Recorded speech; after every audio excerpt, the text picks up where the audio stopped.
Anda kembali di Anyu Sore pemirsa, ribuan keluarga Palestina mengungsi dari kota Gaza pasca Israel lancarkan serangan darat besar-besaran.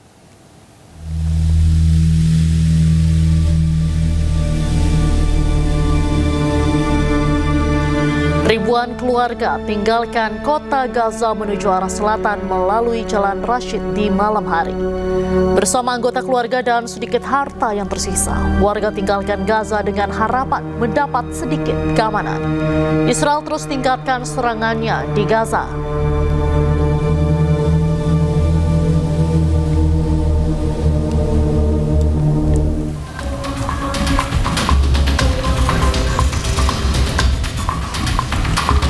Sebelumnya, militer Israel menjatuhkan selebaran perintah evakuasi ke penduduk di tengah runtuhan kota Gaza, tempat mereka mengebom menara-menara perumahan hingga rata dengan tanah.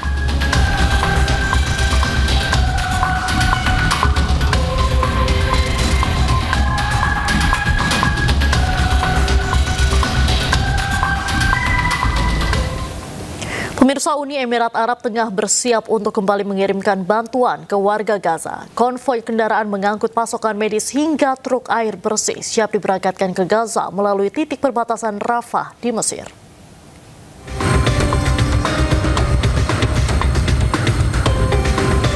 Operasi Gallant Night Tree menunjukkan konvoi bantuan medis ke Gaza. Ambulans, truk tangki air, hingga truk pembawa persediaan makanan menyeberang ke Gaza melalui titik perbatasan Rafah di Mesir.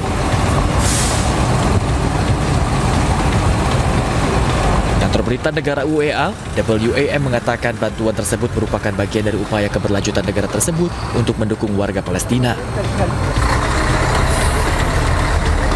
UEA meluncurkan operasi Gallant Night Tree mengikuti arahan Presiden Sheikh Mohammed bin Zayed Al Nahyan untuk memberikan bantuan kepada warga Palestina di Gaza setelah gempuran militer Israel. Warga Palestina diterjang krisis kelaparan di tengah semakin memburuknya kekurangan pasokan makanan pokok di jalur Gaza. Mereka berdesakan mengantre makanan di dapur umum di Khan Yunis demi bertahan hidup.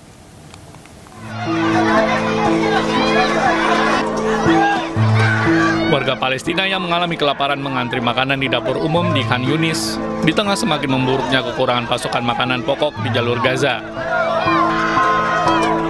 Mereka berdesakan sambil membawa panci dan piring, sementara para relawan bekerja di dalam dapur untuk menyiapkan makanan.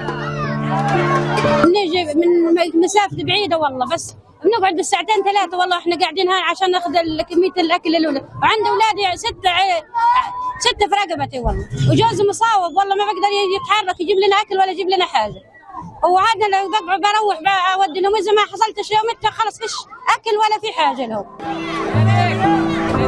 Pengungsi Palestina menghadapi kekurangan gizi karena makanan bernilai tinggi seperti daging, ikan, dan telur tidak tersedia karena pembatasan Israel terhadap masuknya pasokan pangan.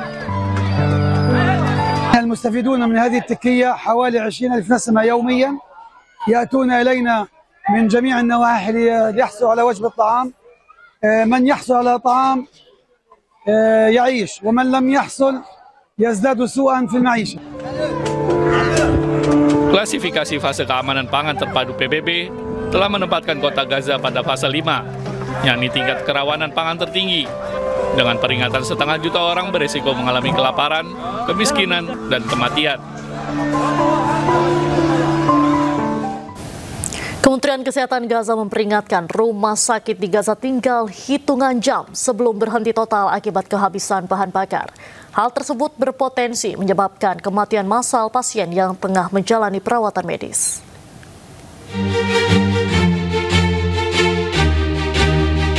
Direktur Jenderal Kementerian Kesehatan Gaza Dr. Munir Al-Burs memperingatkan bahwa kematian massal pasien akan segera terjadi karena rumah sakit hanya memiliki waktu beberapa jam sebelum berhenti total akibat kehabisan bahan bakar dan terus-menerus menjadi target serangan Israel.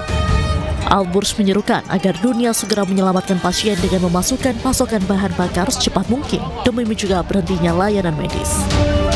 Ia menggambarkan kondisi rumah sakit di Gaza sangatlah tragis. Di sejumlah fasilitas kesehatan besar seperti Kompleks Medis Al-Shifa, Al-Ahli, Khidmat Umum, dan Ashdiko Al-Marid, sebagian layanannya kini sudah lumpuh karena kekurangan bahan bakar. Tak hanya itu, tenaga kesehatan yang melayani pasien juga bekerja dalam kondisi kelaparan. Albers menyampaikan dalam beberapa hari ke depan bisa saja seluruh layanan vital berhenti, yang berarti memperparah krisis kesehatan dan mengancam nyawa pasien serta korban luka. Bahkan, langkah teknis maupun rekayasa untuk menjadwal pasokan listrik sudah tak berguna lagi tanpa bahan bakar. Beberapa pasien terpaksa dipindahkan ke rumah sakit di wilayah selatan Gaza, terutama pasien ICU. Namun proses pemindahan pasien pun dilakukan dalam kondisi sangat sulit dengan menggunakan mobil tua karena ambulans tak lagi memiliki bahan bakar. Sejumlah pasien bahkan terpaksa dipindahkan menggunakan gerobak.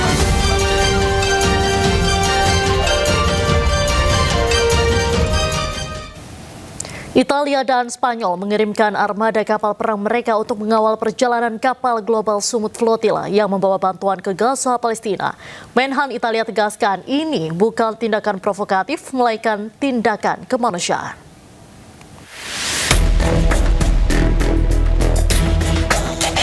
Italia dan Spanyol mengirim kapal perang untuk mengawal kapal-kapal pembawa bantuan yang tergabung dalam Global Summit Flotilla ke Gaza, Palestina.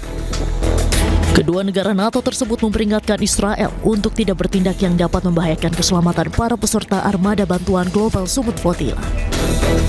Italia tergerak memberikan perlindungan setelah beberapa kapal Global Summit Flotilla menjadi target serangan drone di lepas pantai Yunani. Menteri Pertahanan Italia Guido Crocetta menegaskan bahwa hal ini bukan tindakan provokatif, melainkan tindakan kemanusiaan. La fregata Fasana ha raggiunto l'area dove navigava la Global Flotilla per un'eventuale attività di soccorso, di assistenza, di protezione alle persone che si sarebbero potute trovare in pericolo. Non è una nave di scorta, non è una nave di scorta, perché come succede nelle manifestazioni civili non esiste una scorta per le manifestazioni, è una nave che abbiamo inviato se ce ne fosse stata la necessità per intervenire al soccorso dei nostri cittadini. Non è un atto di guerra, non è un atto provocatorio, è un atto di umanità, è un atto che è un dovere da parte di uno Stato nei confronti dei propri cittadini. Sebelumnya, armada kapal yang tergabung dalam Global Summit Flotilla melaporkan kerusakan yang disebabkan oleh objek tak dikenal yang dijatuhkan di dek-dek kapal. Meski demikian, para aktivis bertekad menembus blokade Israel untuk menyalurkan bantuan ke Gaza, Palestina.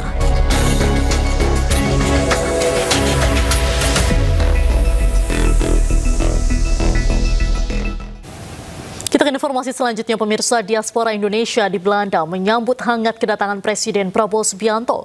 Kunjungan kepala negara ke Belanda untuk melakukan pertemuan bilateral dalam rangka memperkuat dan memperluas sejumlah bidang kerjasama.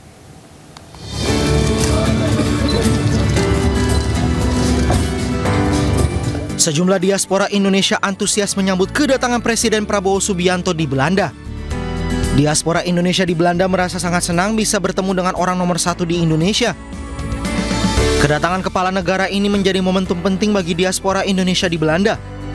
Sebab dalam penyambutan, Presiden Prabowo sempat melakukan diskusi singkat dengan sejumlah diaspora Indonesia. Buat saya tuh tadi tampaknya bukan seperti Pak Prabowo yang biasa saya lihat di media gitu ya. Low profile, senang sekali. Dan ada pesan dari kami, sering-sering nengok kami yang ada di Belanda. Dan Bapak langsung, Pak boleh selfie? Boleh. Hari yang bersenang hari hidup ini. Diketahui Presiden Prabowo tiba di Amsterdam, Belanda melalui Bandar Udara Internasional Schiphol. Kunjungan Presiden Prabowo ke Belanda ini menandakan komitmen dalam memperkuat hubungan bilateral dalam sejumlah bidang. Pemirsa, pidato perdana Presiden Prabowo di sidang umum PBB yang ke-80 meninggalkan pesan mendalam. Tak hanya menyoroti dukungannya kepada Palestina, Presiden Prabowo juga menekankan pentingnya menjaga perdamaian di dunia. Hal ini sejalan dengan pidato Presiden pertama Republik Indonesia Soekarno di sidang PBB pada tahun 1960.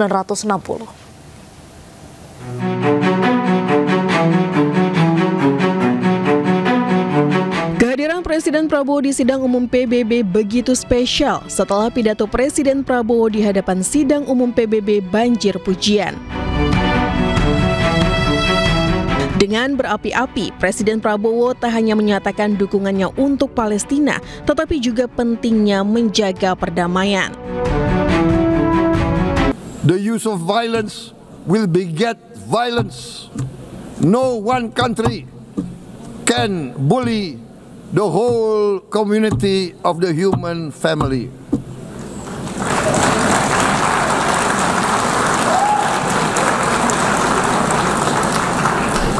We may be weak individually, but the sense of oppression, the sense of injustice has proven in the history of mankind that this sense of injustice, this sense of oppression will unite into a strong force that will overcome this oppression, that will overcome this injustice.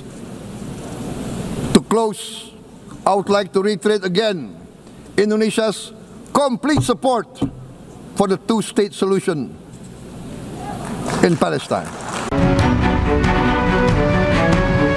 Perdamaian juga menjadi poin utama pidato Presiden pertama Indonesia, Soekarno. Di depan sidang umum ke-15 PBB di New York pada 30 September 1960, Soekarno menyampaikan pidato bertemakan To Build the World Anew atau membangun dunia baru. Meski telah 65 tahun lalu, namun pidatonya ini menjadi salah satu memori dunia. Humanity the world over cries out for peace and rest, and those things are within our gift. Do not withhold them, lest this body be discredited and deserted. Our task is not to defend this world, but to build the world anew. The future, if there is to be a future, will judge us on the record of our success at this task. Do not, I beg you, older established nations, underestimate the force of nationalism. Setelah Presiden Soekarno, hampir seluruh Presiden RI pidato langsung di sidang umum PBB. Namun 10 tahun di masa kepemimpinannya, Presiden Jokowi tidak pernah hadir secara langsung. Hal ini membuat kehadiran Presiden Prabowo secara langsung pada sidang umum PBB begitu bermakna.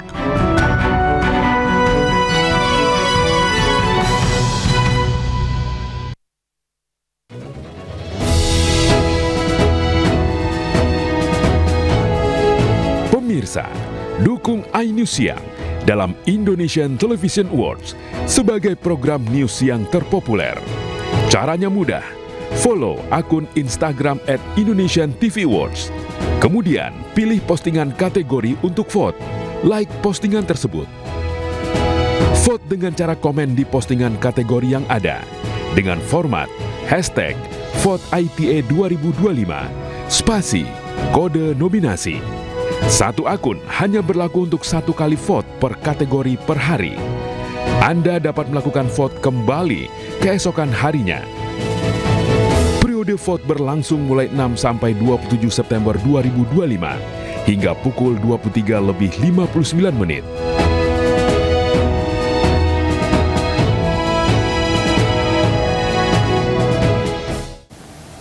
Komisi 6 DPR RI sepakat BUMN bukan kementerian lagi. Draft RUU akan dibawa ke paripurna.